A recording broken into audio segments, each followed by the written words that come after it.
নমস্কার, শুরু করছি ব্রেকিং 12টা। আমি পিউ রয়েছে আপনার সঙ্গে। আজ সিঙ্গুর দিবস, ঐতিহাসিক দিন এই সরকারের জন্য, তৃণমূল কংগ্রেসের জন্য। এখন সে খবর।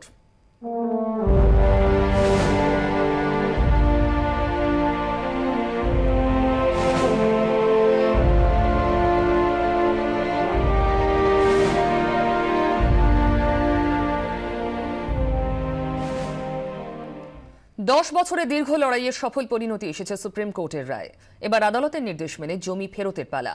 ৯,১১৭ জন কৃষকের হাতে জমির পর্চা তুলে দেবেন মমতা বন্দ্যোপাধ্যায়। ৮০০ অনিচ্ছুক কৃষক পাবেন ক্ষতিপূরণের চেক। বিজয় উৎসব পালনে কোনো খামতি রাখছে না প্রশাসন। বেলা 2টোয় পৌঁছবেন মুখ্যমন্ত্রী। সম্ভবত 4টে থেকে শুরু হবে পর্চা বিলির কাজ। সভামঞ্চের ছবি দেখতে পাচ্ছেন। প্রায় 4,000 একর জায়গা জুড়েই সভামঞ্চ তৈরি করা হয়েছে এবং 4,000 বর্গফুটের একটা জায়গা জুড়েই সভামঞ্চ যেমন তৈরি হচ্ছে, তার থিম রয়েছে কৃষি। একেবারে কৃষির আবহেই সেজে উঠেছে আজ সিঙ্গুর। আজ এই উৎসবের নাম দেওয়া হয়েছে মানুষের জয়, সিঙ্গুর জয়। আমাদের 3 প্রতিনিধি এই মুহূর্তে সিঙ্গুর থেকে রয়েছেন আমার সঙ্গে সরাসরি। কমলিকা সেনগুপ্ত, সুতপা সেন এবং একই সঙ্গে রয়েছেন উজ্জ্বল মুখার্জি। আমি প্রথমে কমলিকার কাছে চলে যাব। কমলিকা, আজ সভামঞ্চের কাছে বিভিন্ন প্রান্ত থেকে কৃষকরা আসবেন। আজ 10 বছর অপেক্ষার পর সেই সফলতার দিন, সেই স্বপ্ন পূরণের দিন। কিরকম রিয়াকশন আজ সিঙ্গুর দিবসে তাদের?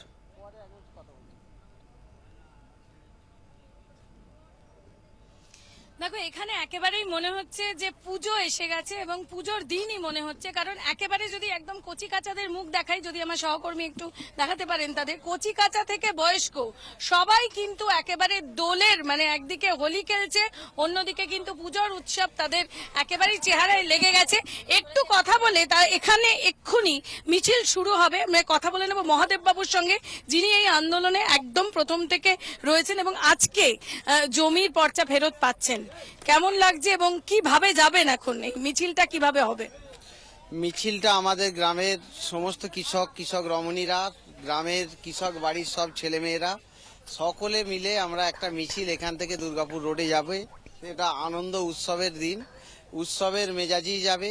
বাজনা, মাইক সমস্ত কিছুকে সঙ্গে নিয়ে আনন্দ করতে করতেই তারা আবির খেলতে খেলতেই তারা ওই মমতা বন্দ্যোপাধ্যায়ের আজকের সভায় যোগ দেবে।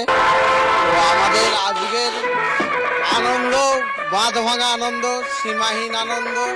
মমতা বন্দ্যোপাধ্যায়কে আজকে আমরা ধন্যবাদ, কৃতজ্ঞতা, নমস্কার জানাচ্ছি। কিভাবে যাবেন, কিভাবে যাবেন, কিভাবে যাবেন? আমরা পায়ে হেঁটে দিদির মঞ্চে এগিয়ে একে একে গুটি গুটি পায়ে আমাদের মা বোনেরা সব এগিয়ে যাবে। আমরা পুজো উৎসবের মতো আনন্দ করে যাব। কেমন লাগছে বলুন? খুব আরাম লাগছে, খুব ভালো লাগছে। তো আনন্দ। কমলিকা, তোমার কাছে আমরা আবার ফিরবো।